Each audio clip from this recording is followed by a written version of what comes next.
नमस्कार दोस्तों, आदाब, अभिवादन स्वीकार कीजिए के यादव का। दोस्तों, मुझे मालूम है आप लोग पूरे तन मन से अपनी तैयारी में लगे होंगे और आपकी तैयारी करीब करीब पूरी हो चुकी होगी या पूरी होने के कगार पे होगी। दोस्तों, आपके ही मेहनत में थोड़ा सहयोग, थोड़ा हाथ बटाने के लिए मेरा एक प्रयास है जिससे कि मैं कुछ उन इम्पोर्टेंट क्वेश्चंस को आपके सामने रखने जा रहा हूं जो या तो सीबीएसई में आए हैं या फिर बहुत ज़्यादा आने की संभावना है, जो हमारे तजुर्बा के हिसाब से कहीं ना कहीं ये लगता है कि ये क्वेश्चन शायद इस बार आ जाए या फिर ऐसा ही कुछ क्वेश्चन आपके एग्ज़ाम में बराबर आते हों। तो मेरी एक छोटी सी पहल है, या आप इसको छोटा सा नजराना, छोटा सा गिफ्ट समझिए आप तमाम दोस्तों के लिए, जिससे कि आप अपने इंटीग्रल वाले पार्ट, पहला वीडियो जो मैं बना रहा हूँ उसमें उसको आसानी से रिवाइज कर सकते हैं। तो चलिए बिना समय बर्बाद किए हुए डायरेक्ट क्वेश्चन शुरू करते हैं। तो ऑब्वियस सी बात है कि थ्योरी हम लोग पढ़े हैं, पहले से जानते हैं हम लोग काफ़ी कुछ इंटीग्रल के बारे में, नया चीज़ नहीं है। तो हम लोग सीधे क्वेश्चन पे इसमें जोर देंगे। हम लोग ज़्यादातर क्वेश्चन सॉल्व करने पे जोर देंगे। यहाँ पे हम थ्योरी नहीं बताएंगे या फिर आपको ये इस पे बहुत ज़्यादा मैं लेक्चर नहीं दूंगा कि ये है तो ऐसा होगा, ऐसा होगा, वैसा होगा। ऐसा कुछ नहीं है। मैं डायरेक्ट क्वेश्चन करूँगा। हाँ, जहाँ ज़रूरत पड़ेगा कमेंट की, मैं उस सवाल पे कमेंट भी अच्छे से करूँगा। ठीक है, तो चलिए देखिए, जो आपका इंटीग्रल वाला पार्ट है तो बेसिकली दो पार्ट में आता है। ठीक है, एक इनडिफिनिट इंटीग्रल और एक डिफिनिट इंटीग्रल। तो जो इनडिफिनिट इंटीग्रल है आपका, इनडिफिनिट इंटीग्रल, तो इसका जो आपके सीबीएसई टर्म 2 के हिसाब से 5 मार्क्स आना है, 5 मार्क्स। और 5 मार्क्स भी किस तरह से, एक 2 मार्क्स का क्वेश्चन और एक 3 मार्क्स का क्वेश्चन। तो आप खुद ही सोच सकते हैं कि 2 मार्क्स का क्वेश्चन किस स्टैंडर्ड का पूछेगा, 3 मार्क्स का क्वेश्चन किस स्टैंडर्ड का पूछेगा। क्योंकि देखिए इस बार तो 4, 5, 6 मार्क्स वाला क्वेश्चन है नहीं, क्योंकि 6 मार्क्स का क्वेश्चन अगर होता तो फिर अच्छा खासा लेवल का क्वेश्चन बन सकता था, पर ऐसा इस बार है नहीं। 5 मार्क्स का भी नहीं है। तो 3 मार्क्स का अगर इंडिफिनिट इंटीग्रल का क्वेश्चन पूछता है, 2 मार्क्स का पूछता है, तो हम ये मान के चलते हैं कि कहीं ना कहीं क्वेश्चन का लेवल ईजी ही होगा। ठीक है, या फिर ज़्यादा से ज़्यादा मॉडरेट कर सकता है, टफ नहीं करेगा। ठीक है, तो चलिए मुझे वो क्वेश्चंस जो कि लगता है एग्ज़ाम में कहीं ना कहीं आपको देखने को मिल सकता है, मैं कोशिश करूँगा कि वो क्वेश्चन आपको मैं यहाँ पे बताऊँ। अगर आप जानते हैं तो वीडियो पॉज कीजिए, एक एक क्वेश्चन को सॉल्व करने की कोशिश कीजिए, और अगर आप नहीं जानते हैं तो पहले उसको कॉपी में लिखिए, फिर से बिना देखे उसको सॉल्व करने की कोशिश कीजिए। ठीक है दोस्तों, चलिए शुरू करते हैं। लीजिए जी, क्वेश्चन नंबर 1 रहा। ठीक है, ये देखो, तो e⁵ log x, e⁵ log x minus e⁴ log x divided bye e⁵ log x minus e⁵ log x dx। अब देखिए थोड़ा ध्यान से इस सवाल को, देखने में बड़ा अटपटा सा आपको लग रहा होगा उन दोस्तों को, उन साथियों को जिन्हें लॉग के बारे में या एक्सपोनेंशियल के बारे में आइडिया नहीं है। तो एक छोटा सा प्रॉपर्टी होता है। अच्छा, पहली बात कि अगर कैलकुलस में आप लॉग को देख रहे हैं और वहाँ पे उसका बेस नहीं दे रखा है, तो इसका मतलब क्लियर है कि वहाँ पे लॉग का बेस ई है, या फिर जिसको हम लोग शॉर्ट में क्या लिखते हैं, ln भी लिखते हैं। ठीक है, तो फिलहाल यहाँ पे लॉग लिखा हुआ है, अगर आप देखें लॉग के फॉर्म में लिखा हुआ है। तो देखिए इसका कुछ जो प्रॉपर्टीज यूज हो रहा है वो मैं बताता हूँ। पहली बात कि देखिए एक लॉग का प्रॉपर्टी होता है कि अगर यहाँ पे m log x है तो हम लिख सकते हैं इसको log x⁴m, फर्स्ट प्रॉपर्टी। ठीक है, और सेकंड प्रॉपर्टी जो इसमें यूज होना है वो ये है कि अगर a बेस है और इस पे एक्सपोनेंट log है, ठीक है, और log का भी इत्तेफाक से बेस a हो जाए और यहाँ पे जो भी आर्ग्यूमेंट है x, तो वैल्यू x आता है।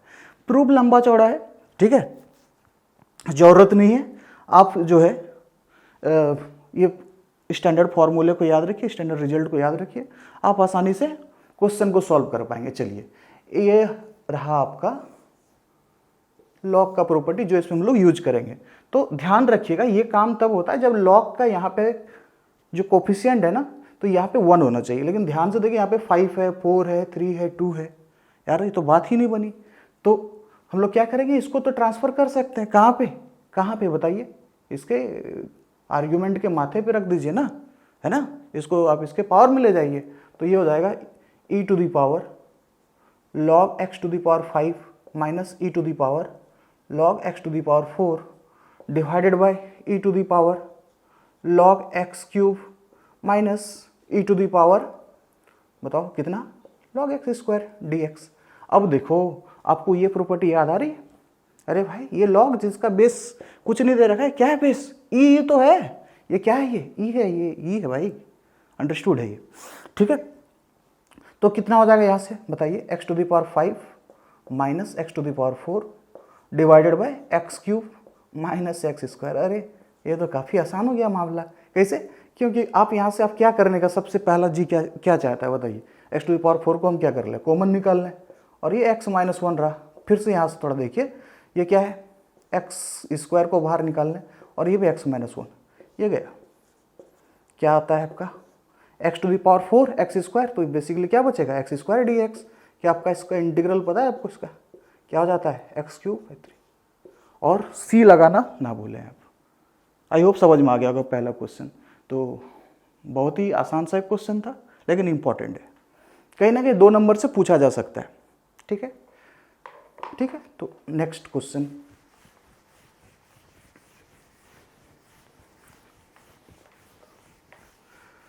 दोस्तों काफ़ी आसान, मतलब आप उम्मीद रखिए 2 मार्क्स वाला तो आपको काफ़ी आसान ही क्वेश्चन मिलेगा। नेक्स्ट क्वेश्चन जैसे हम लोग करते हैं, 5 to the power x plus 3 to the power x divided by 2 to the power x। अब ये हालांकि मुझे ये क्वेश्चन कराना नहीं था, लेकिन आप थोड़ा फॉर्म में आ जाओ, इसलिए फुल टॉस कुछ डिलीवरी आपको मिल जाए ताकि आप फॉर्म में आ जाए, इसलिए मैं फुल टॉस ही दे रहा हूँ आपको। अभी कोई शॉर्ट पिच बाउंसर या कोई गुगली आपको नहीं डाला जा रहा है, तो आप आसानी से इसको खेल सकते हैं। तो कैसे खेलेंगे, देखिए सबका पावर देखिए सेम है, आसानी से सेपरेट कर दीजिए। तो 5 to the power x by 2 to the power x और 3 to the power x by 2 to the power x dx। देखिए बिना dx का तो इंटीग्रल बनता ही नहीं, dx आप लगाना है आपको हर हाल में। तो अब यहाँ से हम इसको लिख सकते हैं, अगर पावर सेम है तो ये जो बेस है ना, हम इसको क्लब कर सकते हैं, देख लीजिए, ठीक है। 5/2 हो गया और 3/2। क्या आपको a to the power x का इंटीग्रल पता है, a to the power x का इंटीग्रल पता है आपको, a to the power x dx का क्या होता है दोस्त, a to the power x by ln a, और प्लस का क्या c, प्लस का c, ठीक है। अब यहाँ पे a का काम कौन कर रहा है, 5/2, तो ये आपका हो जाएगा 5/2 to the power x by ln 5/2 plus 3/2 to the power x by ln 3/2, और साथ में क्या लगाए आप, c। क्लियर है भाई, धीरे धीरे फॉर्म में तो आ रहे हो, खेल पा रहे हो ना ये इन क्वेश्चंस के साथ, ठीक है, आसानी से आप इसको सॉल्व कर सकते थे। चलिए आगे बढ़ते हैं।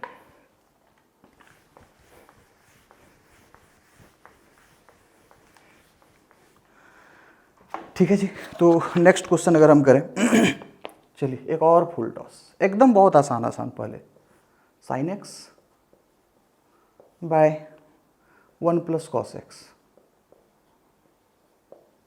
बहुत ही आसानी, बहुत तरीके से बनाया जा सकता है, ठीक है। लेकिन जो सबसे आसान है कि आप 1 प्लस कॉस एक्स को अगर टी मान लेंगे तो ऊपर में आपको क्या इसका मिलने लगेगा बताइए, डेरिवेटिव मिलने लगेगा। और इंटीग्रेशन में यही तो है कि अगर आप फंक्शन और उसका डेरिवेटिव अगर साथ साथ खोज पाएँ, ठीक है, फंक्शन और उसका डेरिवेटिव साथ साथ खोज पाएँ, तो आधी जंग तो आप ऐसे ही जीत जाते हैं, ठीक है। तो देखिए 1, आप ऐसा मान लीजिए ना, लेट 1 प्लस कॉस एक्स को टी मान लीजिए, डिफ्रेंशिएट करते हैं विथ रिस्पेक्ट टू एक्स, ठीक है, differentiating with respect to x. तो ये कितना हो जाएगा दोस्त, कॉस का डेरिवेटिव कितना होता है, माइनस साइन एक्स, और ये डी एक्स, ठीक है। आप ऐसे लिखेंगे डी एक्स बाय, बताइए D x by D x, और फिर D T by D x, D x cancel हो जाएगा, इधर डी एक्स बचेगा और इधर क्या बचेगा, डी टी। तो उतना आपको दिमाग अभी नहीं लगाना है, समय कम है, तो सीधे डिफ्रेंशिएट, अगर x है तो डिफ्रेंशिएट करने के बाद यहाँ dx लगाइए, इधर t है तो डिफ्रेंशिएट करने के बाद क्या लगा दीजिए dt। अगर सपोज t स्क्वायर रहता क्या होता है यहाँ पे 2t dt। समझ रहे हैं बात को? तो ये देखिए साइन dx तो है लेकिन क्या आ गया इधर माइनस, तो आप इसको ऐसे लिख दीजिए sine x dx equals to minus dt। अब ये पूरा जो क्वांटिटी है, ये जो पूरा क्वांटिटी है, ये आपका रिप्लेस हो जाएगा किससे? Minus dt। ये हो गया माइनस dt और डिवाइडेड बाई इस पूरे को आपने t माना था, और आपको पता है कि 1/t का इंटीग्रल क्या होता है बताइए? माइनस तो बाहर निकल गया, ln t, और प्लस c लगाना बिल्कुल ना भूलें। और फिर से याद रखें ये t तो उधार का चीज़ है, आपने यहाँ से उसको क्या किया था? कंसिडर किया था, आपने सपोज किया था, तो आप वापस से क्या लिख दीजिए 1 प्लस कॉस x और plus c, this is your answer. ठीक है दोस्त? ठीक है, तो बढ़ते हैं अगला क्वेश्चन की ओर।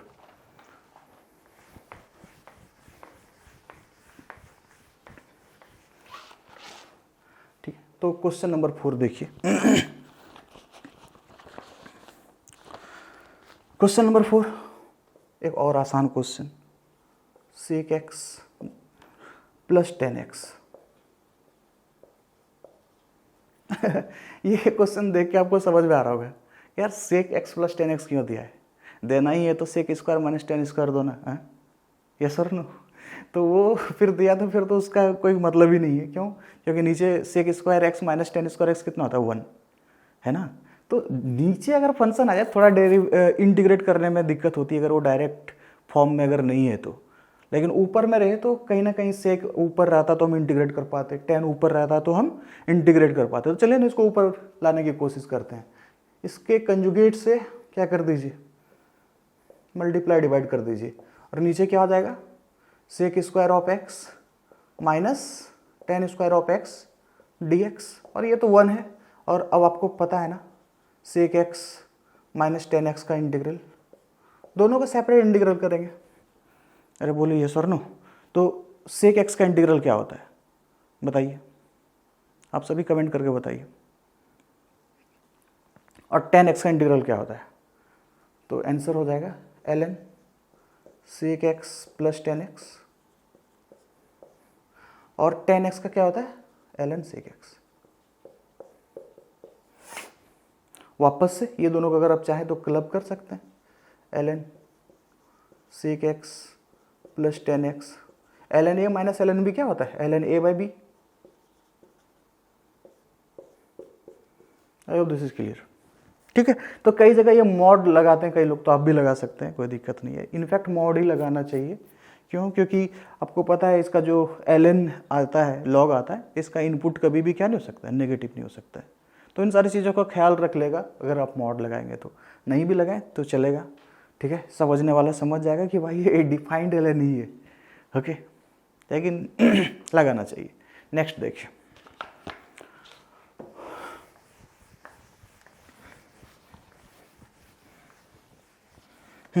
अब ये देखिए, ये क्वेश्चन तो सीबीएसई को खासे पसंद है,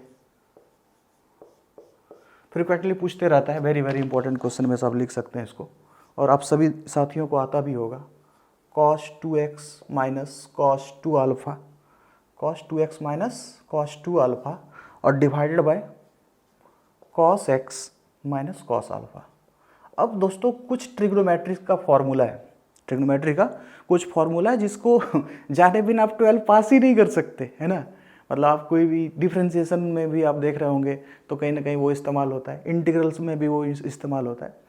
तो एक्चुअली आपको तो क्लास 11 से ही उसको याद कर लेना चाहिए था। खैर याद नहीं किए, कोई बात नहीं, मैं आपके सामने फॉर्मूला लिखने की कोशिश करता हूँ। पहला फॉर्मूला, पहला क्या, अभी मैं एक ही लिखूँगा, cos 2 थीटा। cos 2 थीटा का देखिए, चलो लिख ही देता हूँ यार। पहला form cos square of theta minus sine square of theta. अगर आप दोनों को साइन के फॉर्म में लिखना चाहते हैं तो क्या हो जाएगा? 1 माइनस, ये तो साइन के फॉर्म में है ही, तो 1 माइनस साइन स्क्वायर लिखे तो क्या हो जाएगा? 2 साइन स्क्वायर थीटा। ठीक है, और वापस से इसको अगर कॉस स्क्वायर में लिखना चाहें तो क्या? 1 माइनस कॉस स्क्वायर, तो फिर वापस माइनस कॉस का साइन क्या हो जाएगा? चेंज हो जाएगा इस माइनस के कारण, और वो बन जाएगा 2 cos square of theta minus 1। तो आप याद रखिए, ये फॉर्मूला को याद रखिए, काफ़ी इंपॉर्टेंट, काफ़ी अहम फॉर्मूला है, ठीक है। और तीनों फॉर्म में याद रखिए, क्या मालूम कब कौन सा फॉर्म में ये यूज हो जाए, नहीं पता हमें, ठीक है। तो फिलहाल आप देखिए अभी कौन सा फॉर्म आपको यूज करना चाहिए। मुझे लगता है सिर्फ कॉस वाला यूज करना चाहिए, क्यों, नीचे तो सिर्फ कॉस का ही वैल्यू दे रखा है। तो चलिए सिर्फ कॉस वाला फॉर्मूला अगर हम यूज करते हैं तो ये आपको इससे दिखेगा 2 cos square of x minus 1 minus 2 cos square of alpha minus 1 और divided by cos x minus cos alpha, ठीक है। इसको थोड़ा इंतजार करने दीजिए। अब यहां से देखिए माइनस वन कैंसिल हो जाएगा, अब बचेगा क्या, 2 cos square x minus 2 cos square alpha, ठीक है। ये -1 और ये वापस जाके माइनस माइनस क्या प्लस कैंसिल हो जाएगा और 2 कॉमन निकाल लीजिए और बच जाएगा cos square of x minus cos square of alpha divided by cos of x minus cos of alpha dx। 2 को आप फिर से बाहर निकाल सकते हैं और ये देखिए a square minus b square दुनिया का सबसे आसान फार्मूला से शुमार है, एक फार्मूला है ना। तो आप इसको लिखेंगे cos of x plus cos of alpha into cos of x minus cos of alpha divided by cos of x minus cos of alpha. तो वक्त आ गया है इन दोनों को अलविदा कहने का है ना। तो यहाँ से फिर क्या बच गया आपका 2 cos of x plus cos of alpha dx। अगर आप इंटीग्रेट करेंगे तो 2 तो बाहर रहा, चलिए cos का इंटीग्रल क्या होगा, cos का इंटीग्रल जल्दी बताइए क्या होता है sin x। अब यहाँ से लोग फिर cos अल्फा को भावना में बह के sin अल्फा लिख देते हैं, अरे बेवकूफ़, ये नंबर जैसा है, cos अल्फा क्या है, एक नंबर जैसा है, x के टर्म में अगर ये रहता देन वो क्या होता है वेरिएबल। तो ये सोचो ना cos 2 cos 3 जैसा है, ठीक है। तो 2 का इंटीग्रल क्या होता है 2x, 3 का क्या होता है 3x। तो cos अल्फा x का cos अल्फा का क्या हो जाएगा x cos अल्फा और साथ में क्या c। तो दिस इज योर आंसर। तो one of the important question आप कह सकते हैं, आसान भी है, 2 नंबर के लायक लगता भी है, तो हो सकता है आपको एग्जाम में देखने को मिल जाए अगर किस्मत ठीक ठाक रहा तो, ठीक है। नेक्स्ट क्वेश्चन,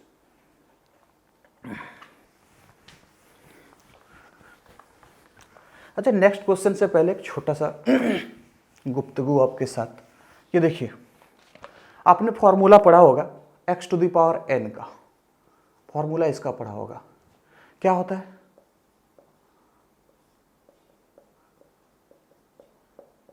लेकिन अगर ये x लीनियरली चेंज हो जाए, लीनियर समझते हैं ax प्लस बी फॉर्मेट में, अगर ये हो जाए ax प्लस बी फॉर्मेट में, तो सब्सटीट्यूशन वगैरह लगा के आपको पता है कि a डिवाइड हो जाता है, मतलब सारा काम वैसे ही होता है, ax plus b to the power क्या हो जाएगा n प्लस 1 डिवाइडेड बाय कितना n प्लस 1।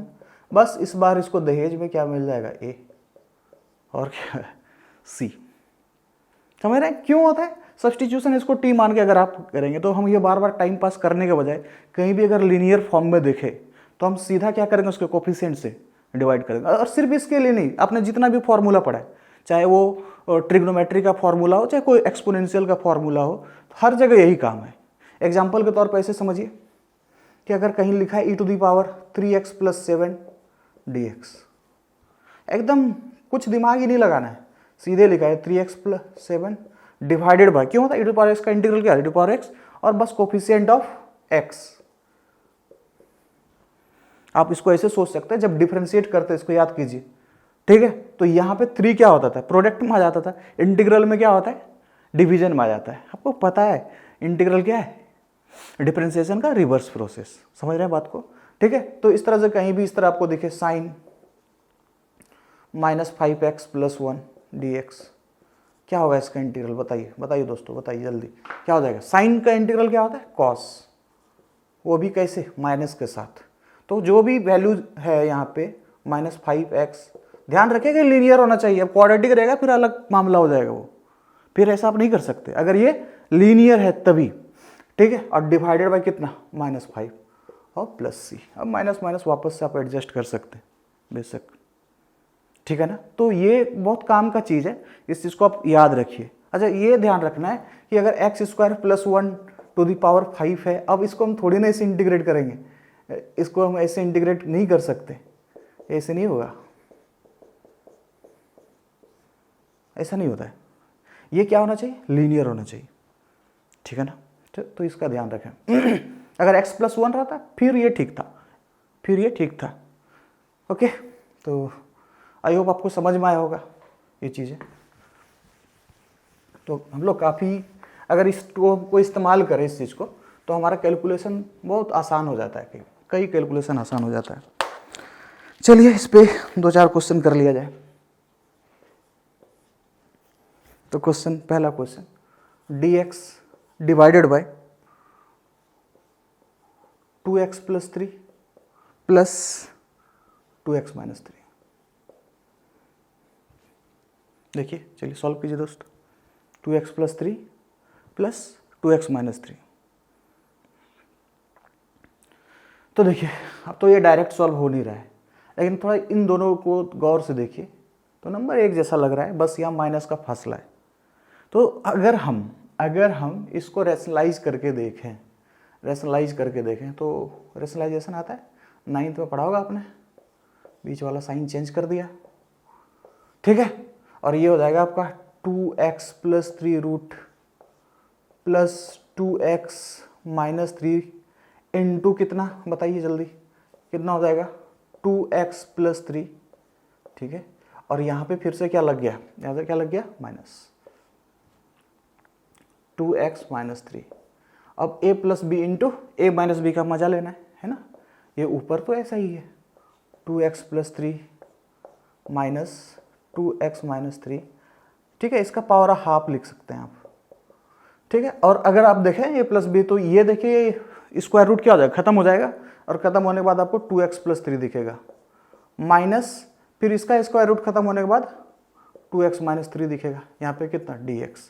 तो ये देखिए 2x क्या होने वाला है, कैंसिल, और 3 माइनस का जो था अब वो क्या बन चुका है बताइए, +3। अरे ये सुनो, तो जैसे +3 बन गया तो 3 + 3 कितना, 6, और 6 को आप इजीली बाहर निकाल सकते हैं इंटीग्रल से, और ये हो जाएगा आपका 2x + 3 to the power half minus 2x - 3 to the power half dx। अब मुझे लगता है आगे मुझे बताने की ज़रूरत नहीं है, लेकिन फिर भी चलिए बता ही देता हूँ। 2x + 3 टू दी पावर क्या हो जाएगा, ये लीनियर है, अब देखिए ये लीनियर है, आपको टेंशन लेना ही नहीं है। तो +1 पावर ऐड कीजिएगा 3/2, और यहाँ पे कितना, 3/2। लेकिन कोफिशिएंट ऑफ x से आप डिवाइड जरूर कीजिए, कोफिशिएंट ऑफ x से डिवाइड कीजिए। फिर ये 2x - 3, और ये भी पावर 3/2, और ये 3/2 इंटू फिर से कोफिशिएंट ऑफ x कितना भाई, 2 ही तो है, और साथ में क्या लगा दीजिए, c। ये खत्म, ये खत्म, ये खत्म, ये खत्म, और ये आप 6 × 3 आप लिख सकते हैं बाहर, 1/18, और ये 2x + 3 to the power 3/2 minus 2x - 3 to the power 3/2। I hope आप सभी दोस्तों को मज़ा आ रहा होगा, आप इंजॉय कर रहे हैं, आसान लग रहा होगा आपको, ठीक है। तो नीचे कमेंट सेक्शन में ज़रूर लिख के बताइएगा कि आपको चीज़ें समझ में आ रही हैं कि नहीं, ठीक है। और कुछ क्वेश्चंस हो तो आप कमेंट बॉक्स में बिल्कुल अपना क्वेश्चन दे दीजिएगा, मैं कोशिश करूँगा जो मैं नेक्स्ट वीडियो में डालूंगा जो कि डेफिनेट इंटीग्रल से होगा, तो वहाँ पे मैं आपका उन क्वेश्चंस को शामिल कर सकूं, ठीक है। तो बने रहिए हमारे इस खूबसूरत से चैनल मैथ्स एक योग में, ठीक है। मैथ्स एक योग डेफिनेटली एक योग है भाई, ठीक है, आपको जी जान झोंकना पड़ता है, ठीक है। नेक्स्ट देखिए, चलिए एक और क्वेश्चन करते हैं, क्वेश्चन नंबर 7 होना चाहिए मेरे ख्याल से, ठीक है।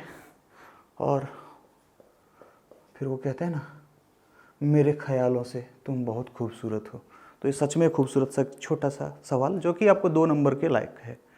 ट्राई कीजिए, थोड़ा वीडियो पॉज कीजिए और खुद से कोशिश कीजिए, ठीक है। चलिए सॉल्यूशन आता है। सॉल्यूशन क्या करते हैं भाई, cos टू दी पावर 4 का तो हमें डायरेक्ट इंटीग्रल पता नहीं, इनफैक्ट cos स्क्वायर का भी नहीं पता है ना, हम लोग को ट्रिग्नोमेट्री आइडेंटिटी यूज करना ही होगा। तो हम 4 को ऐसे लिख सकते हैं क्या, cos स्क्वायर x का स्क्वायर, बोलिए ये सुनो, तो ये cos का रे चाहे साइन का रे सेम तरीका है, ठीक है। तो वापस से cos स्क्वायर का भी हमें नहीं पता, तो cos को क्या, अभी तो हम पढ़े थे फॉर्मूला, क्या फॉर्मूला पढ़े थे बताइए, बताइए, cos 2 थीटा का फॉर्मूला पढ़े थे, अरे बोलिए, हाँ या ना? दो फॉर्म में, तीन फॉर्म में, cos square x minus sine square x, 1 minus 2 sine square x और 2 कॉस स्क्वायर एक्स माइनस 1। देखिए अभी दो तीन क्वेश्चन पहले हम लोग देखे थे। तो मुझे ये लग रहा है कि ये जो कॉस स्क्वायर एक्स है किस में आता था बताइए? 2 कॉस स्क्वायर ऑफ एक्स, मतलब यहाँ पे थीटा है तो theta, 2 cos square of theta minus 1। तो आप ही बताइए दोस्त कि 2 कॉस स्क्वायर थीटा कितने के बराबर होगा? 1 प्लस कॉस 2 थीटा। क्या हो जाएगा? 1 प्लस कॉस 2 थीटा। ठीक है, तो कॉस स्क्वायर ऑफ थीटा कितना हो जाएगा? 2 को इधर जंप करा दीजिए अब ये। और सिमिलरली एक साइन स्क्वायर थीटा का भी लगे हाथ, आप फॉर्मूला याद रखिए, 1 माइनस कॉस 2 थीटा बाई 2। हाँ मैं होश में लिख रहा हूँ, यहाँ 1 प्लस कॉस थीटा, यहाँ 1 माइनस कॉस थीटा होता है। यहाँ कई लोग बोले सर साइन स्क्वायर थीटा का फॉर्मूला 1 माइनस साइन 2 थीटा लिखो। अरे बेवकूफ़, ऐसा थोड़ी ना होता है। ठीक है, ट्रिग्नोमेट्री का भी पढ़ा है क्या? तो याद रखिए इसको। तो अभी कौन सा कॉस स्क्वायर ऑफ थीटा को हम चलिए फिलहाल यूज करते हैं, 1 प्लस कॉस 2 थीटा बाई 2 का होल स्क्वायर dx। अच्छा हाँ, ध्यान रखने वाली बात ये है, वेरिएबल यहाँ पे x है तो यहाँ पे भी आप x ही लगाएं। ठीक है जी। अच्छा 2 का स्क्वायर तो 4, 1/4 बाहर आ गया, और आप 1 प्लस कॉस 2x का स्क्वायर कीजिए, मतलब a प्लस बी का होल स्क्वायर का मजा लीजिए। तो ये हो जाएगा 1 प्लस 2ab बोले तो 2 कॉस 2x इंटू, अच्छा इंटू तो 1 लिखने की जरूरत ही नहीं है, एक ही बात है। और कॉस 2x का स्क्वायर क्या होता है बेटा? कॉस स्क्वायर ऑफ 2x, और इसका dx। आप खुद बताओ कौन कौन सा इंटीग्रल कर लोगे? ये कर लोगे, ये वाला पार्ट का भी कर लोगे, और यहाँ पे गाड़ी फिर से अटक गई। ठीक है, क्यों? इसको फिर से वापस से हमको क्या लिखना होगा? ये जो स्क्वायर है इसको लीनियर फॉर्म में लिखना होगा, है ना? ये लीनियर फॉर्म में आ जाए। ये वाला फॉर्मूला वापस से आपको इस्तेमाल करना है। तो 1 plus 2 cos 2x plus cos square 2x को क्या लिखेंगे बेटा? अगर यहाँ पे थीटा है तो ये ट्वाइस ऑफ एंगल हो जाता है, तो एंगल अगर 2x है तो हम लीनियर फॉर्म में अगर इसको वापस से लिखेंगे क्या आ जाएगा? 1 प्लस कॉस का 4x और डिवाइडेड बाय कितना? 2। तो इंटीग्रेट करने से पहले अगर आप सिंप्लीफाई कर लेते हैं तो ज़्यादा आसान है यार, नहीं तो फिर इंटीग्रेट करो, फिर से ऐड करो, सब्ट्रैक्ट करो, वो सब करने के बजाय अब पहले आप इसको सिंप्लीफाई कर लो, फिर इंटीग्रेट करो आसानी से। ठीक है, तो 1/4 तो बाहर में है ही। देखिए यहाँ से क्या हो जाएगा? हाफ, और ये 1, तो कितना हो जाएगा? 3/2।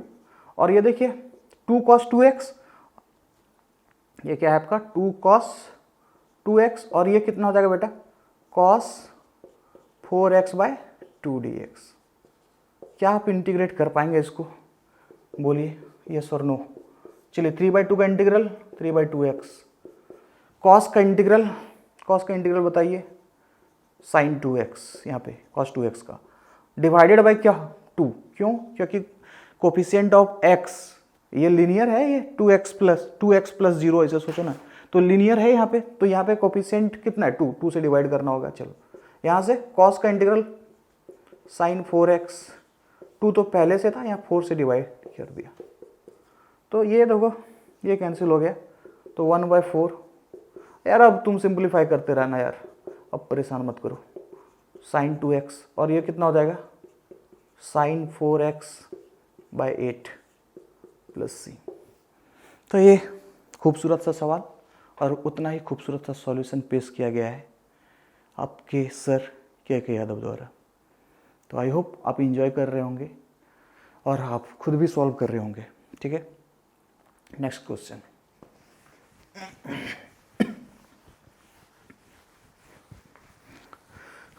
यार पढ़ाई का यार कोई कहता है ना कि कोई शॉर्टकट है नहीं, ठीक है, फिर भी कोशिश है, ये ज़माना ऑनलाइन है तो क्यों नहीं उसका फ़ायदा थोड़ा उठाया जाए। ये मीडिया का ज़माना है, सोशल मीडिया का ज़माना है, वरना आज से 20 साल पहले 10 साल पहले अगर आप पढ़ रहे होते तो गुरुजी ने आपको जो बताया उसी कॉपी से अभी आप जो भी कोशिश करते उसी से करते, या फिर सर के घर जाते, सर से बातें करते। लेकिन आज के डेट में ये फैसिलिटी आपको प्रोवाइड कर दिया गया है कि आप वीडियोस देखिए, उससे सीखने की कोशिश कीजिए। ठीक है, और लोग सीखते भी हैं। ठीक है, नेक्स्ट क्वेश्चन।